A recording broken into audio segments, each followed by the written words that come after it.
We're on side 2. Where were we? Question 11. Other Jewish organizations? Yes. I was up for discharge in December 46, January 47. And I was approached by somebody, again, not the same person, but the same, well, an Aliyah Bet individual, who asked me if I wanted to stay on in Germany and work with Aliyah Bet. And I said yes. By this time I was considerably more sophisticated about what was happening. I knew more or less what was going on, what kind of letters I was delivering, the purpose of these letters, the whole structure of the, not how to say the whole structure, the purpose at least of getting refugees to Palestine. I knew there was a British blockade, and I knew all kinds of things of which I was totally unaware when I had come to Germany, both about Jews in general and certainly about Jewish DPs and refugees and what have you. I don't know who arranged it, but somebody set up a job with the Jewish Welfare Board. And I became the acting director of the Jewish Welfare Board building on Elsa-Brandstromstrasse, number 6, I think. And Frau Jauch was the German woman in charge of, actually the physical part of the building, worked for me. And so did a young DP girl who later married one of the members, I think, of the GI Council. I'm not sure. I asked Joe. Certainly she met him as a GI. I think she met him at the building. And so I took on the Jewish Welfare Board job. I was as unsuited for this kind of a job as you could possibly find anybody. First of all, I couldn't read Hebrew and didn't know very much Yiddish. And how could you run services? Well, Joe was there to run services. When he wasn't there, I suppose they expected the JWB director could run services. I was saved from this disastrous situation by the fact that there were quite a few GIs who could run services on Friday nights, and I was never called upon to do something I couldn't possibly begin to do. We had bagels and lox on Sunday, and all the things that had to be done were done very well for me by Frau Jauch and this girl, and I apologize for not being able to remember her name. And there was very little really that I had to do. It was, in that sense, a cushy job. It made it possible for me to do considerable traveling.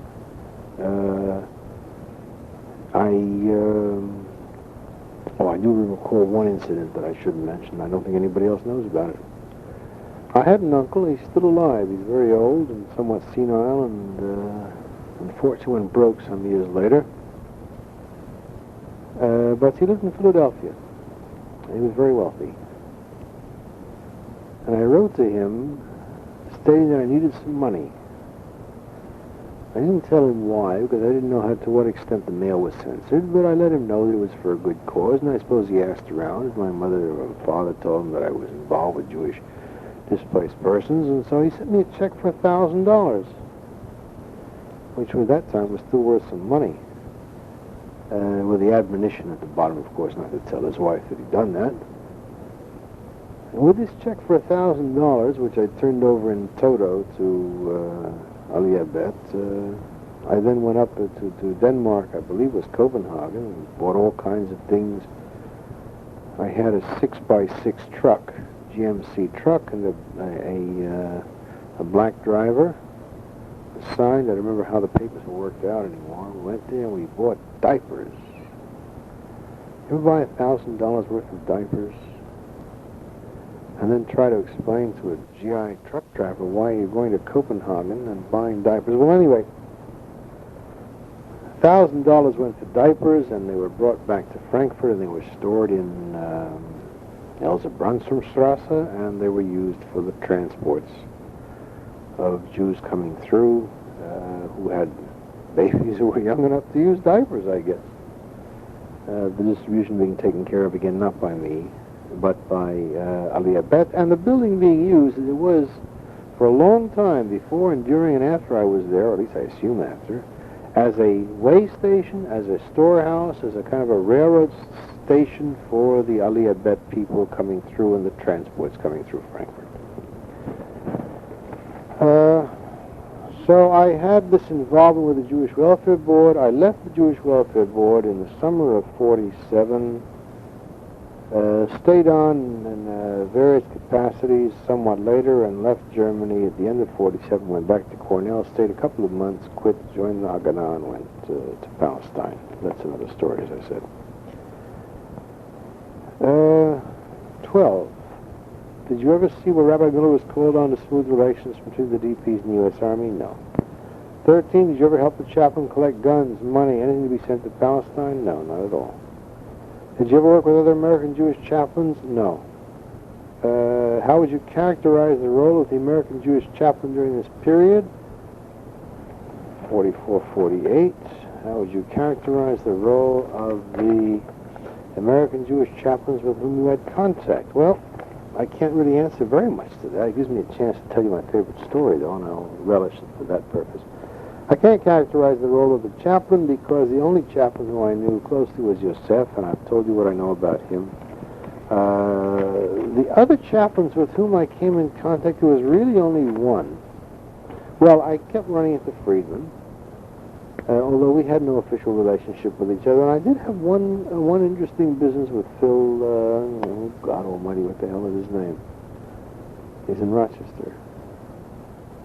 Anyway, his son was bar mitzvahed in, check me if I'm wrong, February 1946. It was the first Jewish bar mitzvah in Frankfurt in many, many years. And quite a ceremony was made out of it, and a lot of Jewish DPs were invited from the leadership of the camps and all kinds of people with whom Phil Bernstein, would come in contact. As I think he was McNarney's advisor on Jewish affairs. I was, as the Jewish Welfare Board individual in charge of this, in charge of the JWB, I was in charge of the bar mitzvah. Setting it up, buying the stuff. And I was given some money by Mrs. Bernstein and a very strict admonition that I was not in any way, shape, size, or form to spend this money in the black market. Well, Mrs. Bernstein was very naive, or she wasn't very serious. I didn't know. But you couldn't buy a damn thing in Germany if you could go to the black market. And that's the first place I went to. And I bought an enormous quantity of Coca-Cola. And I think Yosef Miller mentioned this in my prodding on his tape, but you cannot underestimate the importance of Coca-Cola in this context. Coca-Cola was the only source of sugar that was readily available and easily accessible, more important. I'm repeating myself here, but all right. It was the only source of sugar which you could get that was not packaged as sugar and was therefore, of course, very expensive. And there was plenty of it because the GIs were drinking up Cokes like there was no tomorrow. And they were not at all very, while they might not give you a cigarette, they would sell you cigarettes at very high prices. Anybody would give you a Coke. And the Coke, of course, is an enormous quantity of sugar. And one of the things that we did at the Jewish Welfare Board, and it was something that I was asked to do, and of course did it with great happiness, was to keep an enormous quantity of Cokes on hand, spend a tremendous amount of my budget on Coca-Cola, of which I could get all I wanted to through the PX. Because for the DPs it was an important source of sugar, and they drank a great deal of it. So I bought a great deal of Coke for this bar mitzvah, and I bought some other things, of course. I don't remember what they were. But every damn thing except the Coke was bought on the black market. There was no way of getting anything other than that. And we fed, I don't know how many DPs at that bar mitzvah. I don't remember a thing about the bar mitzvah. I couldn't even tell you where it was. But I remember only buying everything on the black market and never telling Mrs. Bernstein a word about it. And I remember also the enormous quantities of Coke that were drunk. What else do we have here? 16. What do you think might have happened if the American Jewish chaplains had not been there to help the survivors of the Holocaust? In all honesty, not very much would have changed. Things would have been tough for some people. But I think that the real... Oh, and the second part of this question is what do you think might have happened if the chaplains you knew had not been there?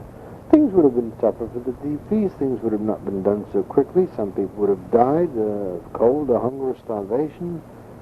But the determining factors in what happened to the DPs were not the American chaplains. The determining factors were the Jews of Palestine.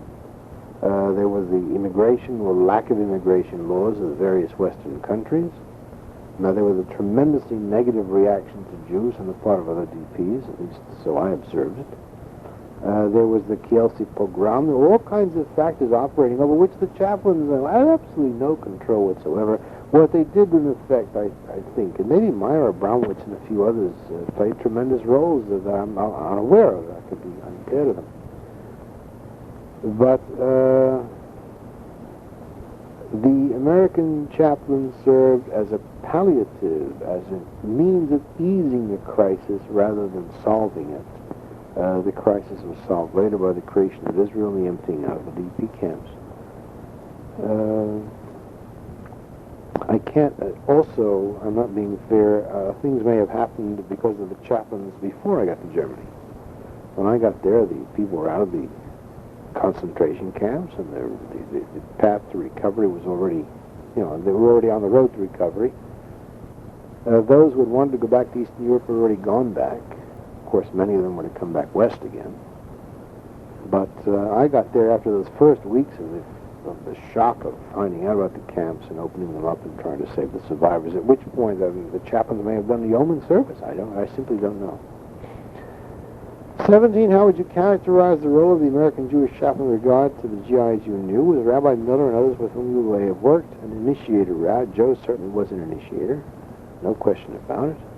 Did you and the other Jewish GIs look to him to lead, or did you initiate activities on your own? I can't really say that. I can't answer that. I don't know. Joe initiated my activities, that's for damn sure. Later on, I picked up the ball and ran with it, but if it wasn't for his initial influence on me, I think I would have gone home like all the rest of them.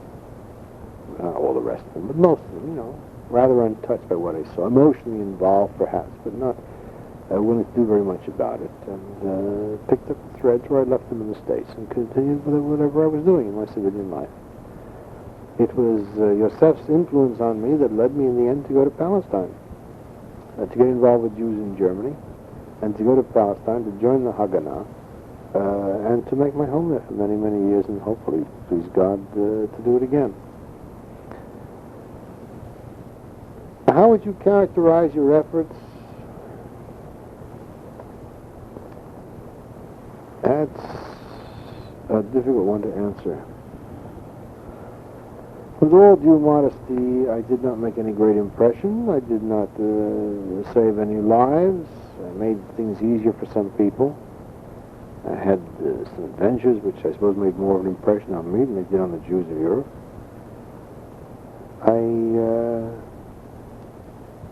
The world would have continued if I hadn't been there, let's put it that way.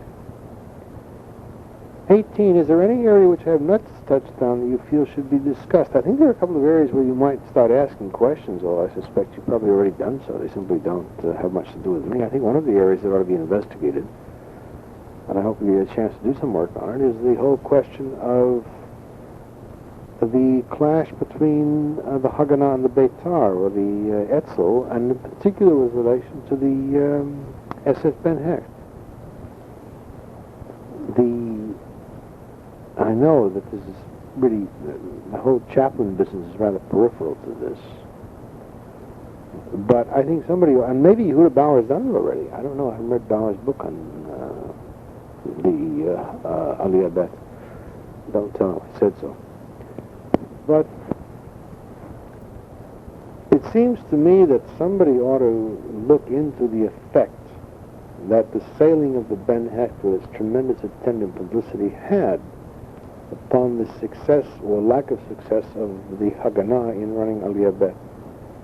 And I don't know to what extent the chaplains were involved. Again, Mike Abramowitz might have been involved in that. Joseph Miller might have been. Others whom I don't know might have been.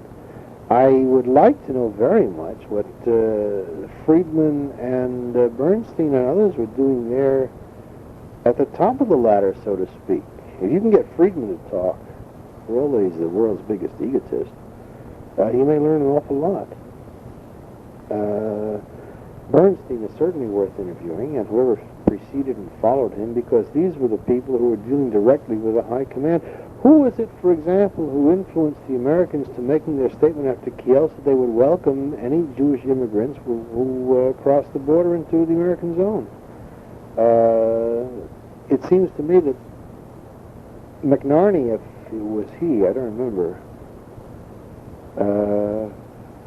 whoever made the statement, didn't do it simply out of the goodness of his heart. Somebody must have influenced him. Somebody must have talked to him.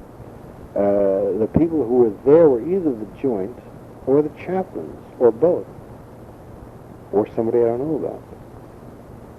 And that would seem to me to be a very important part of the story. And I hope you're able to find out the truth, how this order was issued and how it was carried out, with what success or failure was carried out, and what influence, of course, the chaplains had on both initiating and carrying out the instruction relating to Jewish survivors from Eastern Europe. Because I think it was a key. I'm looking now, of course, from the haze of years, intervening years, but I think it was the key to a great deal of the welcome that Jewish survivors from Poland got when they came to the American zone after Kielce. And that, of course, opened up a whole new chapter in the history of the DPs in the American zone, and an important one. It changed a great many things. It added tremendous pressures to the people working in Germany. Myself in the most minor role, and other people more directly involved. I'm trying to pick up just a few other things, and I don't. Again, I'm hampered by this lack of reminders, and the fact that I really paid no attention to the whole thing in the intervening years and haven't really thought much about it.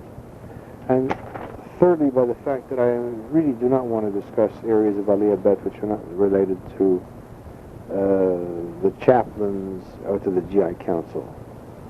If I'm not checking your first page again, hold on. Yes, your work is on the role of American Jewish chaplains in assisting the remnants of European Jewry. Well, I've yacked here for almost an hour, or not quite an hour on this tape, and I have to conclude by saying that other than my relationship with Yosef Miller, I had very little to do, and in no way really a source of information on that specific question.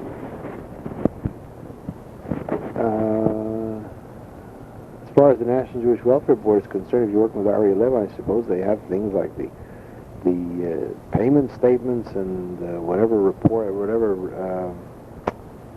not payment statements. Well, whatever data documents they have on the use of the building at Elsa Brandstromstrasse will be available to you. There may be a great deal more than I'm aware of, to the extent to which it was used by the Aliyah Bet or by other organizations involved in the rescue of Jews in Europe. I think, since I'm adding areas of question for you, I think that